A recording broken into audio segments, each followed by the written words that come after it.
اكيد مش هيفوتني في رمضان ان اعمل لكم حاجه غريبه. تعرفوا ان في حاجه اسمها الهيبسكس لاتيه او لاتيه الكركديه؟ ده حرفيا بيتعامل نفس معامله الماتشا، وبجد انا الطعم صدمني في الاخر. فتعالوا نشوف انا عملت ايه. جبت الكركديه وطحنته لحد لما بقى عامل زي البودره كده، وابتديت ان انا اعمله معامله الماتشا. حطيت عليه ميه سخنه لحد لما داب كده وبقى لونه فايبرنت. ومعلومه على السريع كده، فكره طحن الكركديه اصلا بتخليه بيدوب بسرعه جدا، ولو حابين تعملوا حتى مشروب الكركديه العادي هيتعمل في ثواني.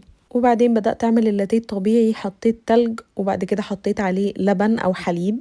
حلوه بأي حاجة انتوا تحبوها. أنا استعملت سكر دايت، تقدروا تستعملوا السكر العادي أو العسل. وهننزل بالكركديه اللي احنا عملناه ونحاول نصفيه علشان ما يبقاش فيه أي شوايب. بجد شكله لوحده أصلا تحفة، عجبني قوي اللونين مع بعض. وحتى بعد لما قلبته بجد اللون بتاعه بقى خرافة، بقى لونه بيربل يا جماعة، بقى لونه موف. والصدمة كانت هنا يا جماعة، طعمه طلع حلو قوي وعجبني، مش عارفة ازاي. وطعم جديد كده وحلو، جربوه قولوا لي رأيكم ايه.